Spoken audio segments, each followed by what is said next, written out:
Irmãos, como eu anunciei, essa manhã a gente vai ter um sermão temático e o tema é o Deus que cura as dores do passado.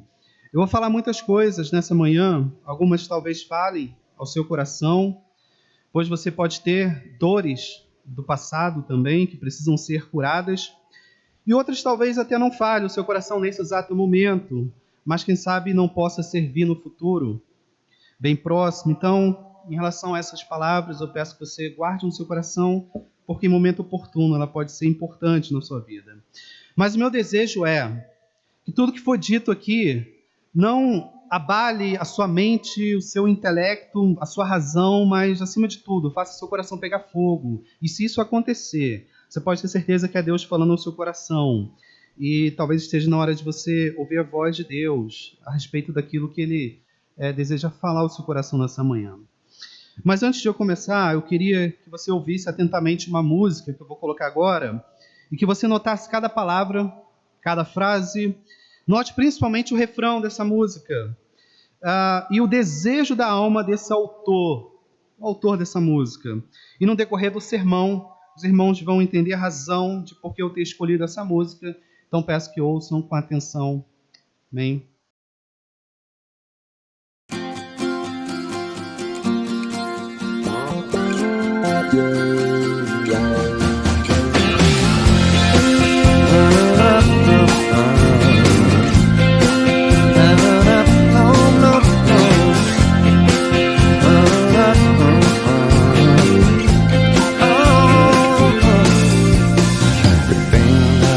Sozinho ultimamente, que nem vejo à minha frente nada que me dê prazer.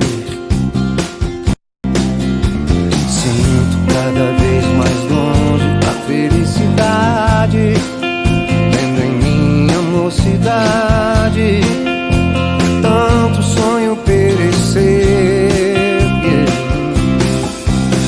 Ter na vida simplesmente um lugar de mato verde pra plantar e pra colher. Eu queria ter uma casinha branca de varanda, um quintal e uma janela só pra ver o sol nascer.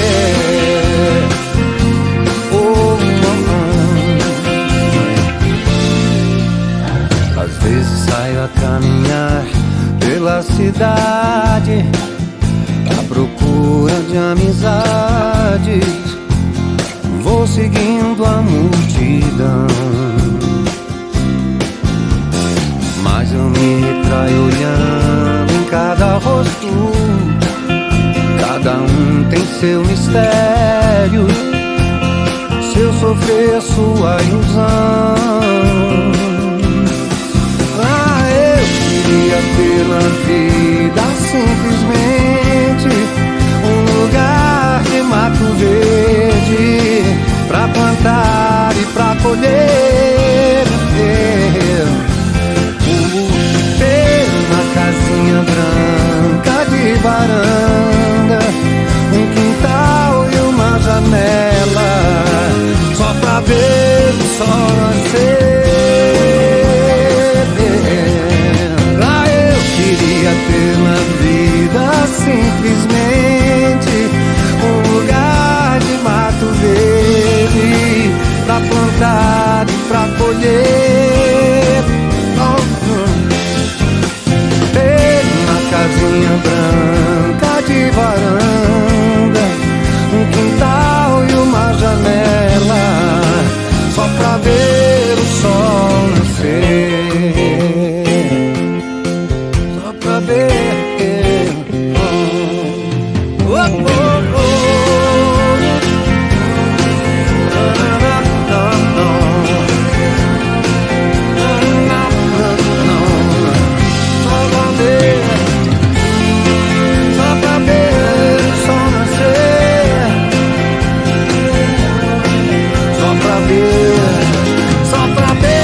A Bíblia diz, irmãos, que o coração do homem pode planejar, pode sonhar, mas a resposta certa vem dos lábios do Senhor. Mas embora a resposta venha de Deus na nossa vida, isso não significa que a gente não deva planejar a nossa vida. Nós devemos sonhar, planejar. Aliás, devemos, pois, a resposta certa do Senhor só pode vir depois que a gente planeja. Então, é fato que devemos planejar a nossa vida. Mas esse texto indica que devemos estar cientes, irmãos, de que nem tudo vai acontecer da forma como nós planejamos, como nós sonhamos a vida. Isso porque nós temos a capacidade de trabalhar com idealizações, com um mundo perfeito, com um futuro perfeito, com planos todo orquestrado. E em nossos sonhos não há espaço para o imprevisível, não há espaço para quedas, não há espaço para traições, não há espaço para perdas, seja na área financeira, seja familiar, etc. A gente não planeja essas coisas. Isso porque, embora saibamos de fato que teremos aflições no mundo, como a Bíblia diz, ninguém é maluco de planejar tragédias, isso é óbvio. Ninguém vai pensar a respeito do futuro, vai dizer, com 30 anos eu vou ter um câncer, eu vou ter um acidente na rua. Ninguém faz isso. Então, é normal do ser humano que a gente caminhe pelas idealizações. É normal, mas não deveria ser dessa forma, quando a Bíblia diz que no mundo a gente vai ter aflições. A Bíblia mostra, irmãos, a história de um homem que por um momento viveu assim como eu descrevi no início. Um mundo de sonhos, idealizações, mundo perfeito. A gente conhece a história de Jairo, e ela está registrada em Marcos, capítulo 5, a partir do verso 21. Marcos, capítulo 5, a partir do verso 21, onde é dito o seguinte: tendo Jesus voltado no barco para o outro lado, afluiu para ele grande multidão, e ele estava junto do mar.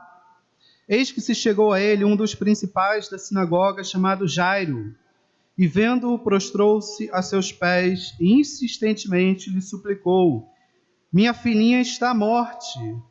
Vem, impõe as mãos sobre ela, para que seja salva, e viverá. Jesus foi com ele. Jairo era um homem aqui poderoso, irmãos, que se viu diante de uma situação sem saída, sem solução, porque sua filha estava à beira da morte. Provavelmente ele já tinha usado todos os meios normais, naturais, para encontrar a cura, já que era uma pessoa poderosa, influente, com dinheiro, mas se vê aqui nesse momento sem saída, em desespero, porque sua família podia a qualquer momento ser desintegrada, a filha podia morrer. E nesse contexto, irmãos, diante de algo imprevisível na vida de Jairo, todo orgulho some, toda soberba some. O homem pode ser poderoso como era o Jairo, mas a Bíblia diz que esse homem Jairo, ele se humilha, ele se prostra, ele clama a Jesus. Ele não vê mais ninguém ao seu lado a não ser Jesus. Ele não se importa com o que vão pensar dele. Um homem poderoso, se prostrado no chão diante do Senhor dos Exércitos. O que os outros poderosos vão pensar dele nesse momento? Mas diante da dor, toda soberba some. A gente se esquece de quem a gente é e a única coisa que a gente consegue fazer é se jogar aos pés de Jesus. E Jairo faz isso. Ele se vê naquele momento em posição não nobre. Talvez nunca tenham visto Jairo dessa forma. A única coisa que Jairo sabe é que esse Jesus já fez muitas curas, e essa é a sua única saída. E veja, irmãos, verso 23 diz que Jairo, de joelhos, suplicou insistentemente, o que dá a ideia de súplica misturada com choro, repetições. Minha filhinha está à morte, vem e põe as mãos sobre ela para que seja salva e viverá. Minha filhinha está à morte, vem e põe as mãos sobre ela para que seja salva e viverá. E assim insistentemente, chorando de joelho. Imagina a cena de um homem em humilhação completa. Agora, por quê, irmãos? Porque no planejamento de Jairo, Jesus era a única saída naquele momento. A esperança dele era a cura por meio de Jesus. Ele planejou isso, ele sonhou com isso, ele calculou isso direitinho. E qual é a resposta de Jesus na vida dele? Verso 24 diz, verso bem pequeno, Jesus foi com ele. Jesus foi com ele. Irmãos, Jesus atendeu o pedido de Jairo. Ouviu o clamor dele. Jesus não estava indo para ver o que ia acontecer. Jesus estava indo para curar. Então Jesus disse sim para Jairo. E o planejamento de Jairo estava mais do que perfeito. Tudo agora estava dando certo na vida dele. Tudo aquilo que ele sonhou, que era a última saída. O Deus que criou todas as coisas falou para Jairo, sim, eu vou curar, eu estou indo. Deus do universo parou para ouvir o clamor de um homem que se humilhou. Deus era com ele, se importava com ele naquele momento. E Jairo agora podia ter certeza que sua filha já seria curada. E descansou, certamente, nesse momento. Pois se Deus disse, está dito. Ninguém duvida do poder de Deus. Final de história. Tudo que ele planejou tinha dado certo. Tudo estava acontecendo como ele planejava. E, irmão, você consegue nesse momento fazer um exercício de olhar para o seu passado e se lembrar de algum momento assim? Quando você consegue se lembrar que tudo estava caminhando perfeitamente na sua vida, Deus era contigo, Jesus disse sim para você. Você lembra de um momento desse na sua vida? Algum momento onde tudo estava dando certo? Algum momento onde o mundo parecia muito mais colorido do que talvez seja hoje? Algum momento onde você viu que Deus disse o maior sim que você poderia esperar, que Ele era contigo, que Ele ia te ajudar, que Ele nunca ia te abandonar? Se você se lembrou desse momento, quero que você guarde por alguns instantes, que a gente vai voltar a ele daqui a pouco. Você sabe que no verso seguinte, o que aconteceu? Verso 25 diz assim: aconteceu que certa mulher que havia 12 anos vinha sofrendo de uma hemorragia, e parece que o texto tem uma quebra de narrativa ali que nunca aconteceu em nenhuma parte da Escritura. Quando Jesus ele decidia fazer o milagre e curar, Jesus começava o milagre e ele terminava o milagre naquele momento. Jesus curava de alguma doença, fazia o outro enxergar, fazia o outro andar, e assim Jesus sempre fazia. Só que esse é o único momento na Bíblia onde parece que Jesus faz uma iniciação do que ele ia fazer, que era o milagre, e depois há uma interrupção na história. Isso não acontece em nenhum momento na Escritura Sagrada, a não ser nesse momento, onde tem muito mais versos a respeito de uma outra narrativa do que a narrativa inicial. A história era outra, a história era de uma outra pessoa que sonhou com tudo perfeito, que planejou todas as coisas estavam dando certo, e de repente aparece alguém onde precisava também de cura, precisava do alento de Deus, precisava do socorro de Deus, e Deus atende. Deus estava atendendo duas pessoas ao mesmo tempo.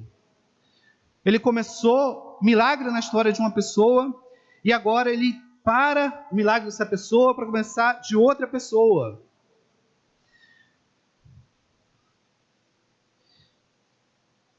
E como a filha dele estava próxima da morte, ele tinha pressa e não esperava que no meio da história aparecesse alguém no meio do caminho dele. E esse alguém, essa mulher que nem tem nome na Bíblia, não apareceu apenas nesse verso, como eu falei. A história é muito mais longa que a narrativa inicial de Jairo. O texto segue com uma mulher buscando tocar em Jesus, a multidão apertando Jesus, comprimindo ele, aquele alvoroço. Depois Jesus começa a filosofar, perguntando quem havia tocado nele, no meio de uma multidão que apertava.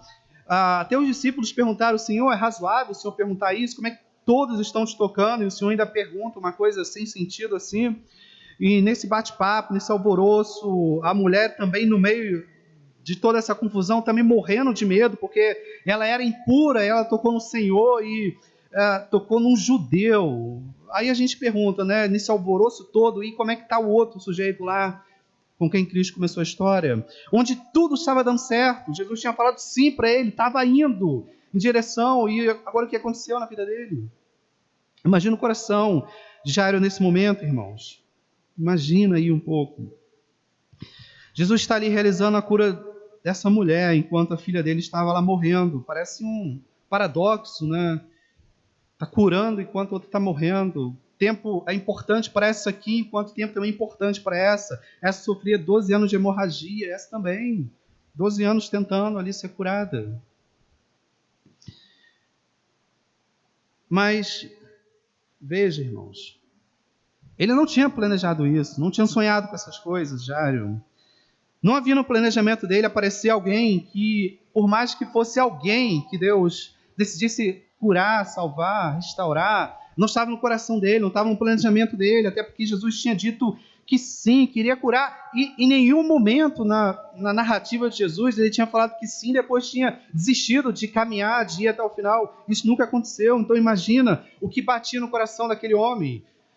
Será que eu vou ser a primeira pessoa na história onde Jesus falou que sim e depois me abandonou porque viu algo mais importante, viu alguma coisa que poderia ser mais importante para ele? Mas no verso seguinte, essa narrativa dessa mulher, que nem nome tem, no verso 35 é dito o seguinte: falava ele ainda, quando chegaram alguns da casa do chefe da sinagoga, a quem disseram: tua filha já morreu, por que você está incomodando o mestre? O que você está aí, Jairo? Jogando no chão ainda mais? Você é um homem nobre, se prostrou à toa. Imagina o que as pessoas vão falar de você. Um homem rico, humilhou diante desse ser, agora o que vão dizer de você? Você confiou todas as suas fichas nele, seu planejamento estava certo, ok, mas não deu certo no final. Ela morreu, acabou, diante da morte, acaba, não tem mais o que fazer diante da morte. Acabou, Jairo, ela morreu. O que você está incomodando o mestre agora?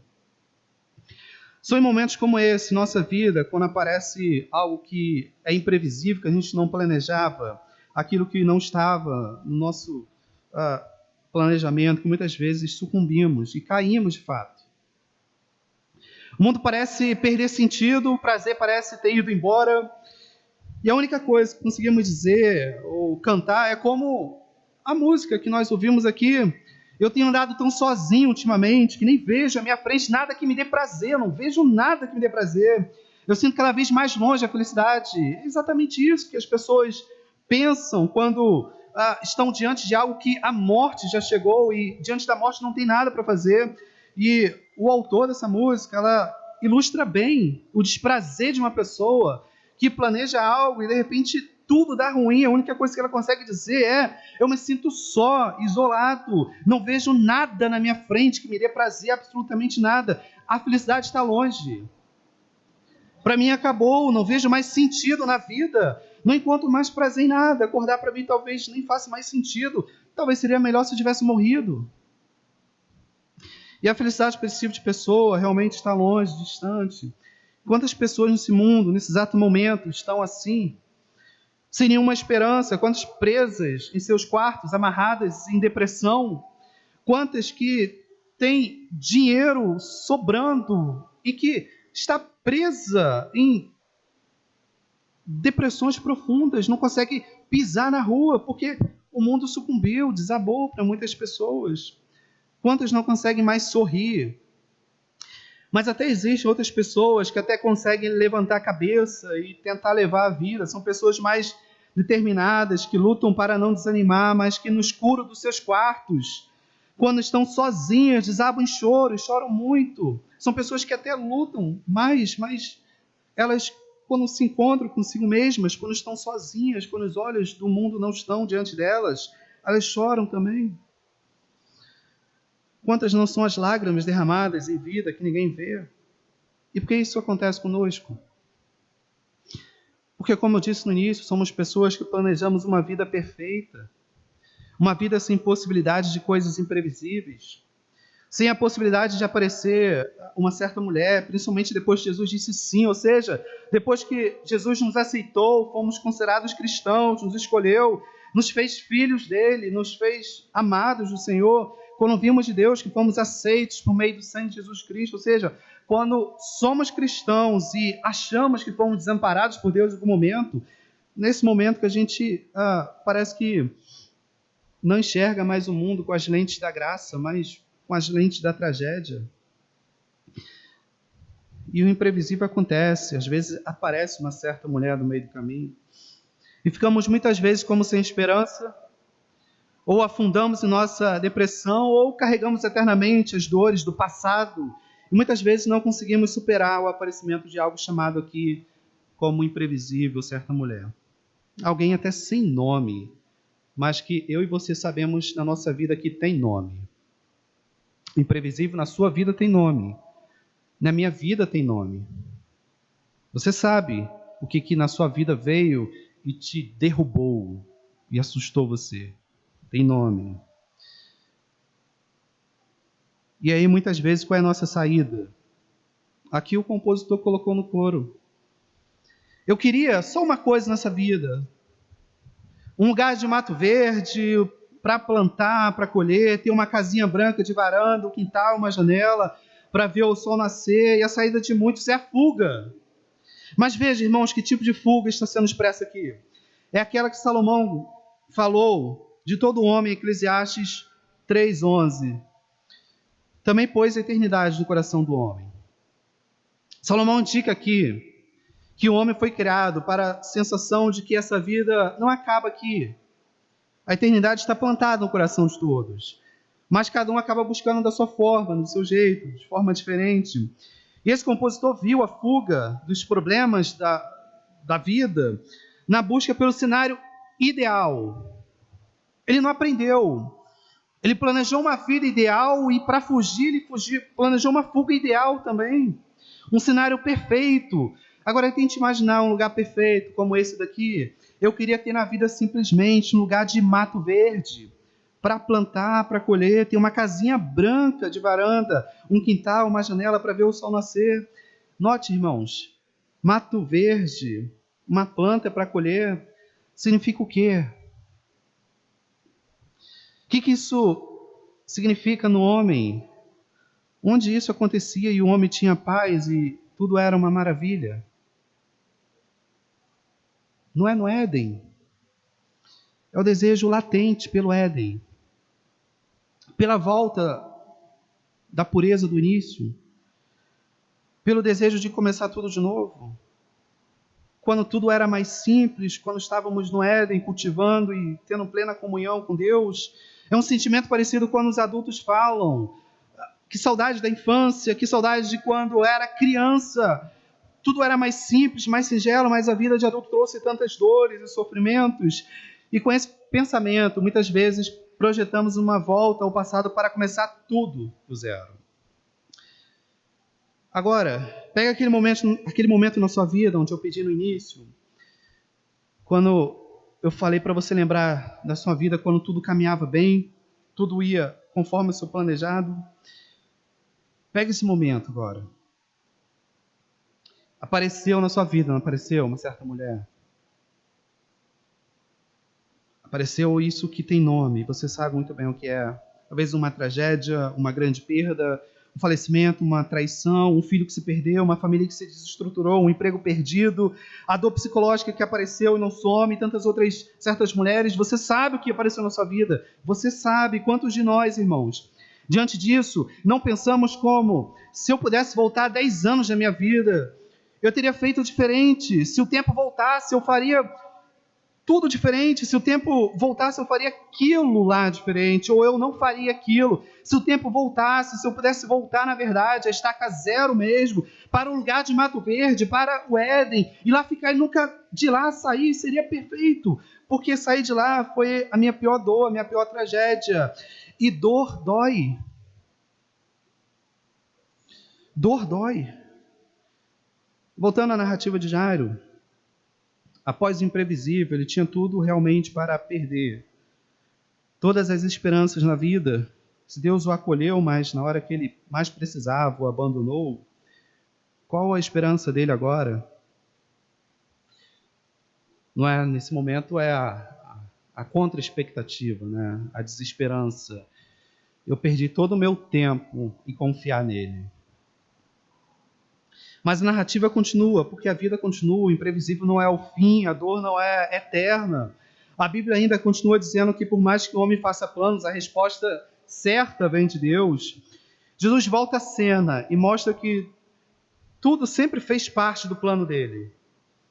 Algo maior que o nosso pensamento. Agora, aquilo que para nós é tragédia imprevisível, para Deus é uma forma de tornar a situação ainda mais gloriosa. A partir do verso 36, Jesus diz para Jairo apenas crer. E em seguida a narrativa se concentra no processo de Jesus fazer aquela mulher voltar à vida, e isso aconteceu. O milagre que antes seria de cura, agora é de restauração à vida, de fazer alguém que estava morto voltar a viver. E a grande pergunta que faço nesse momento é, e essa talvez seja a grande pergunta nessa manhã: se Jairo pudesse voltar ao passado, com as lentes do ocorrido no final, ele descartaria essa certa mulher? Se Pedro pudesse voltar ao passado, com as lentes de quem ele se tornou depois, do homem de Deus que pregava e 3.000 almas se convertiam, será que ele iria desconsiderar as traições a Jesus? Eu não estou dizendo que a gente não deve se arrepender dos nossos pecados, é claro que devemos, pedir perdão pelos nossos erros do passado. Estou dizendo apenas que aquilo que a Bíblia diz, que Deus age de fato em todas as coisas para o bem do seu povo. A queda de Pedro foi o meio para ele ser um homem usado por Deus. Se a queda dele, ou melhor, sem a queda dele, ele não seria um Pedro que escreve cartas na Bíblia. A morte da filha de Jairo deu a ele e a todos eles ali um milagre tão mais glorioso que uma cura. E nenhum desses homens e mulheres da Bíblia ficava falando que gostaria de voltar ao passado para fazer tudo diferente. Ninguém. Isso não existe no cristianismo. Não somos pessoas que desejam voltar ao jardim de Mato Verde para desconsiderar toda a obra de salvação em Cristo Jesus. Não podemos viver nossa vida no se eu pudesse, se eu fizesse, se eu não fizesse, se Adão... Não existe, porque se a gente desejar voltar ao Mato Verde, a gente está dizendo que desejamos também que o Cristo crucificado não viesse. Se eu pudesse voltar no tempo, se eu tivesse agido assim, se eu não tivesse feito aquilo, se eu cuidasse mais, se eu fosse mais sábio. Irmão, passou. Viver remoendo o passado é um empecilho para você viver o presente melhor para a glória de Deus. A nossa esperança no futuro melhor não será mais num jardim de Mato Verde. Se fosse possível a nossa volta, tiraríamos de cena, como eu falei, o sangue de Jesus Cristo, mas o nosso final é numa cidade, na cidade real, na Nova Jerusalém. Não existe mais volta. É do jardim para a cidade. E quando chegarmos lá, aí sim veremos todo o nosso passado, e veremos como que tudo, absolutamente tudo, teve um propósito que hoje podemos não entender, mas lá veremos. E saber isso basta. Como diz uma outra canção intitulada Tapeceiro, que a gente vai ouvir daqui a pouco. Ela diz assim: minha vida é obra de tapeçaria, é tecida de cores alegres e vivas, que fazem contraste no meio das cores nubladas e tristes, no meio das certas mulheres, das circunstâncias ruins. São cores necessárias na vida. Se você olha do avesso, nem imagina o desfecho. No fim das contas, tudo se explica. Tudo vai se encaixar, tudo coopera para o meu bem. Quando se vê pelo lado certo, muda-se logo a expressão do rosto. Obra de arte para a honra e glória do tapeceiro. Quando se vê pelo lado certo, todas as cores da minha vida dignificam a Jesus Cristo, o tapeceiro. Agora, quando a gente olha e pensa no momento presente, como é que as cores escuras da vida vão trazer alegria para mim? É difícil, não traz no momento presente. Mas lá veremos como que as cores escuras da vida serviram para a beleza do tapete, para a glória do tapeceiro. E se eu posso trazer alguma palavra para algumas pessoas nessa manhã, eu diria que eu posso estar falando aqui para vários tipos de pessoas.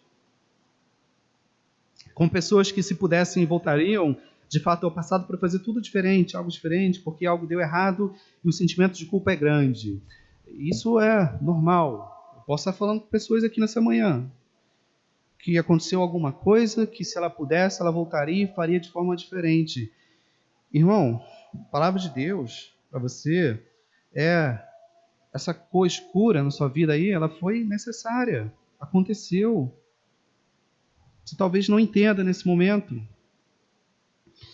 Mas a palavra de Deus é simples. Deixa para lá, já foi, já aconteceu. Se você ficar remoendo o passado, você mata o seu próprio presente. Você não consegue viver o seu presente. Essa cor escura é necessária e talvez esteja na hora de você sepultar de vez essa nostalgia por desconsiderar toda a obra de Cristo. Todas as coisas, de alguma forma, contribuíram para que você fosse uma pessoa melhor.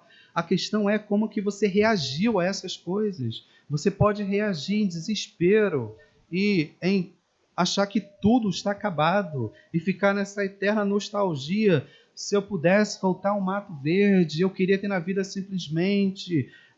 eu estou sozinho, eu estou solitário. Se você decidir viver por esse caminho, você vai ser um eterno homem depressivo que não vai encontrar alegria nunca nessa vida. Ou você pode ir para um outro caminho e reconhecer que as cores escuras da vida fazem contraste no meio das cores alegres e vivas. Existem momentos ruins e esses momentos devem ficar no passado, sepultados. Eu posso estar falando também com pessoas que perderam a esperança, pessoas que não conseguem mais confiar plenamente em Deus, porque no momento em que você mais precisava, Ele atendeu uma outra pessoa, mesmo que o que Jesus estivesse fazendo fosse algo bom, fosse estar curando outra pessoa, e às vezes a gente pensa assim, mas por que curou o outro e não a mim? Por que restaurou o outro e não restaurou a mim? Por que, enfim, todas as coisas foram feitas a outro e não a mim? E às vezes você pode ter perdido a esperança nesse Deus que você pensa ser mais seletivo. Eu só posso dizer para ti as mesmas palavras que Jesus disse a Jairo naquele dia: crê somente, volte a crer, volte a ter esperança em Deus, volte a confiar nele, volte a descansar nele, até porque, como eu já falei aqui uma outra vez, o momento da sua vida em que você mais precisava, onde o imprevisível mais aconteceu na sua vida, onde você podia dizer, agora tudo acabou, onde na verdade a morte de fato chegou a você, ele esteve pendurado na cruz. O que você precisava não era de cura, de dinheiro, de carro, de nenhum bem material. Você precisava ser liberto do inferno e ele te libertou. Esse era o momento que você mais precisava, e onde ele estava, pendurado, sangrando na cruz. Ele esteve pendurado lá no madeiro. Ou talvez eu esteja falando com pessoas que carregam mágoas de anos, pessoas machucadas pela vida, que carregam pesos e mais pesos. E a palavra de Jesus para você é uma palavra conhecida, mas que precisa ser ouvida como se fosse pela primeira vez.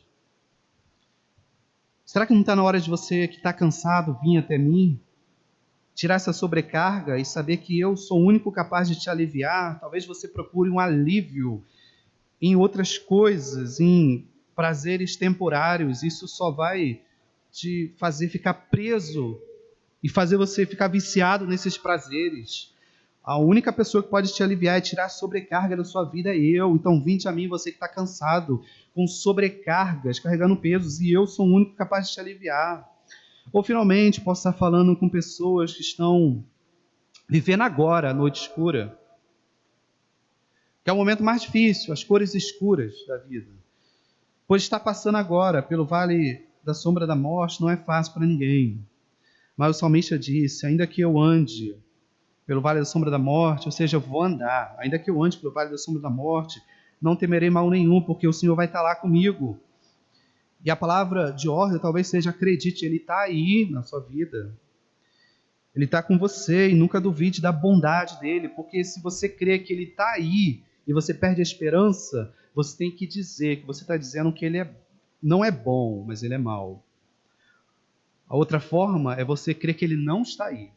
Porque se você crê que de fato essa palavra é verdadeira, ainda que eu ande pelo vale da sombra da morte, o Senhor estará comigo, e você perde a esperança, você está dizendo que esse Deus é mau, Ele não é bom. E para encerrar, talvez a palavra de ordem hoje sejam duas Deus é um Deus que cura as nossas dores do passado. Você precisa confiar nele para que ele faça isso em sua vida.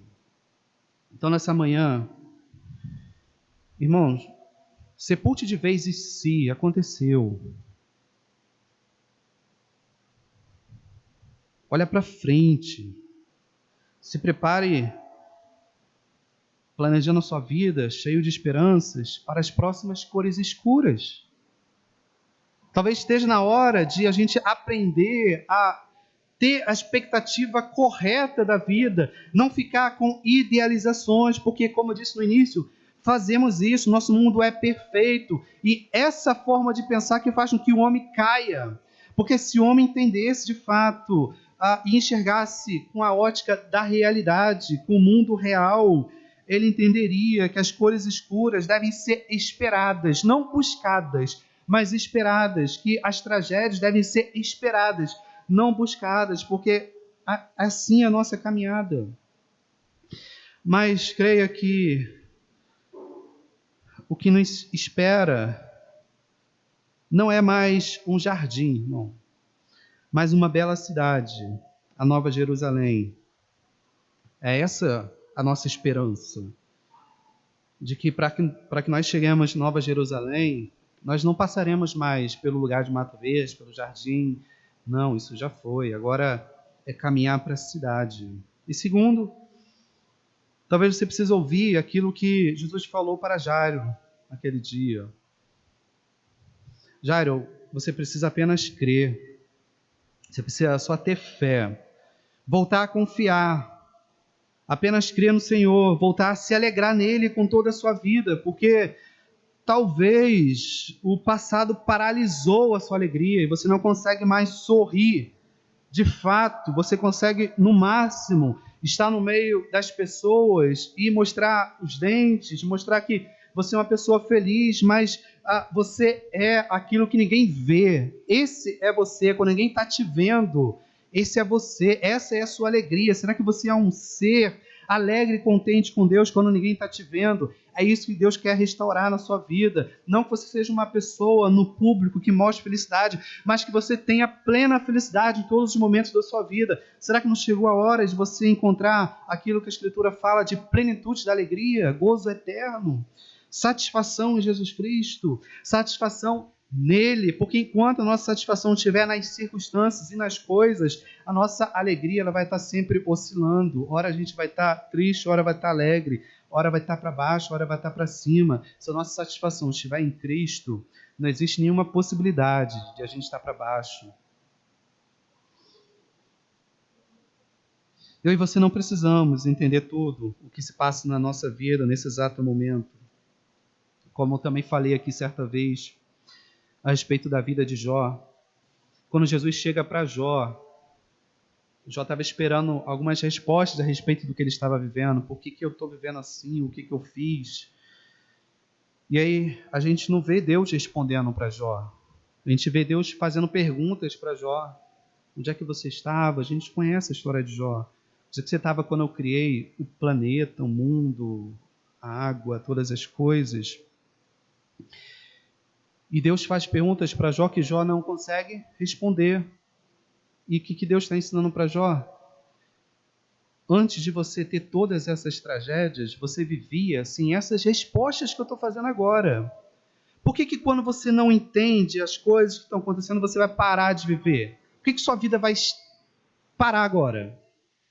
Se antes você vivia assim, as respostas, é a mesma coisa, Jó. Você não precisa parar e esperar uma resposta. Você só precisa continuar, porque a resposta ou ela vem no meio do caminho, ou ela vai vir depois. Se você nessa manhã não entende o que você está passando, o que você está vivendo, porque está vivendo a noite escura da alma, como diziam os antigos, você não tem que parar e esperar uma resposta, a vida continua. Quando uma criança faz aquelas perguntas doidas que a gente não consegue responder e você acha que ela vai ficar ali parada, esperando uma resposta? Daqui a 2 segundos ela está brincando de novo. Assim deve ser a nossa vida. Só precisamos ter certeza de que Deus está no controle, a confiança de que Ele é bom. Porque se Ele está no controle de tudo e é bom, então podemos confiar de fato. Que eu e você possamos terminar cantando e adorando a Deus assim, como diz essa bela canção.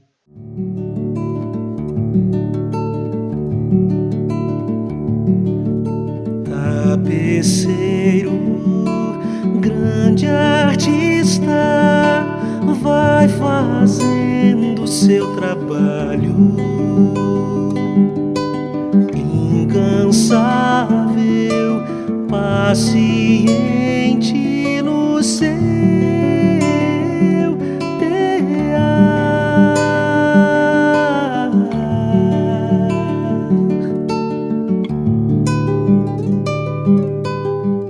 tapeceiro, não se engana, sabe o fim desde o começo, traça voltas, 1000 desvios sem perder o fio.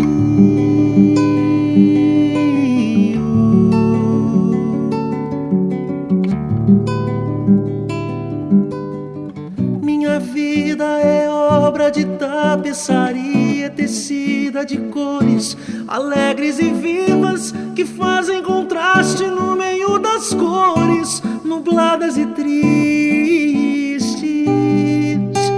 Se você olha do avesso, nem imagina o desfecho. No fim das contas, tudo se explica, tudo se encaixa, tudo coopera pro meu bem. Quando se vê pelo lado certo, muda-se logo a expressão do rosto, obra de arte, da honra e glória tapeceiro. Minha vida é obra de tapeçaria, é tecida de cores alegres e vivas, que fazem contraste no meio das cores nubladas e tristes. Se você olha do avesso, nem imagina o desfecho. No fim das contas, tudo se explica, tudo se encaixa, tudo coopera pro meu bem. Quando se vê pelo lado certo, todas as cores da minha vida dignificam a Jesus Cristo, o tapeceiro,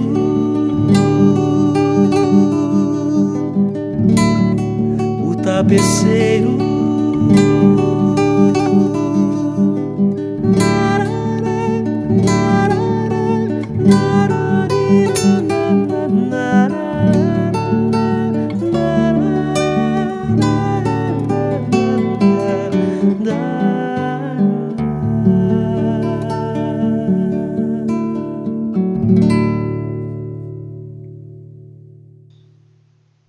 Deus tem algo que só o teu Espírito Santo pode fazer. Tem coisas que a minha voz não pode alcançar, não pode fazer, que intelecto nenhum, Deus, pode fazer. Mas nós cremos que estamos diante do Senhor dos Exércitos, do Deus Todo-Poderoso, do Deus que criou o mundo falando, Deus. E se a tua palavra foi falada aqui, Deus, quando nada havia, todas as coisas foram feitas, se pessoas aqui estão no nada, se perderam, estão diante da morte espiritual, diante de tragédias, diante de situações onde o imprevisível aconteceu, Deus, talvez esteja na hora de a tua palavra, Deus, pegar o nada e refazer também.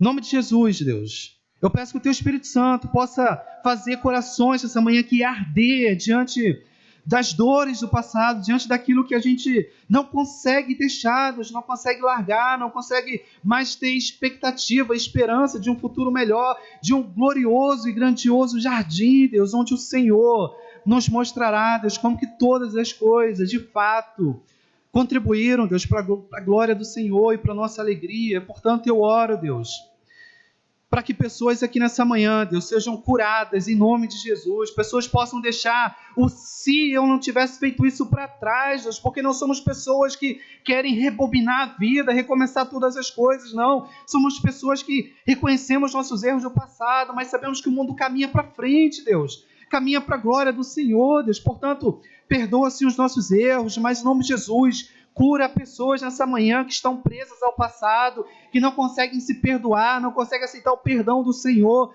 Deus, em nome de Jesus, Pai, que pessoas aqui saiam perdoadas para a glória do Senhor, Deus. Em nome de Jesus, só o Senhor pode fazer isso, só o Teu Espírito Santo. Portanto, eu peço, Deus, Espírito Santo, faça a obra gloriosa nessa manhã, Deus, derrama o Teu fogo nessa manhã, para que pessoas sejam restauradas aqui, Deus. O teu fogo que purifica, que tira todas as mazelas, todas as dores do passado, todas as mágoas, todos os arrependimentos que a gente não consegue mais lidar com eles, Deus, que de fato sejam arrependimentos, significa que agora já passou, reconheci os meus erros, agora estou diante de um Senhor que diz para mim, eu aqui sei o que penso a respeito de você. Pensamento de paz agora, pensamento de começar, mas não voltar, começar a partir de agora, ter uma nova vida a partir de agora, ter uma nova esperança a partir de agora, recomeçar com Deus agora e não no passado. Em nome de Jesus, Deus, faça a tua obra, faça aquilo que a tua palavra, Deus, sempre diz, que ela nunca vai voltar vazia, independente do resultado, Deus, que ela possa falar o coração de cada um aqui nessa manhã. Muito obrigado, Deus, por mais um dia, por mais essa manhã, pela palavra do Senhor, Deus, que ela possa realmente, a começar por mim, nos ajudar e nos ensinar, Deus, diante das noites escuras, diante das cores escuras da vida, que reconheço não são fáceis, são dolorosas demais, nos fazem às vezes pensar em desistir, Deus, mas nos ajude a continuar perseverados, como o Senhor falou para Jairo, apenas creia, continua crendo, tenha fé, apenas isso. Que isso possa ser a nossa palavra nessa manhã, que possamos voltar a crer, a confiar no Senhor. Em nome de Jesus, Deus abençoe os meus irmãos aqui. Grato sou a Ti, Deus. Amém, amém. Deus abençoe, irmãos.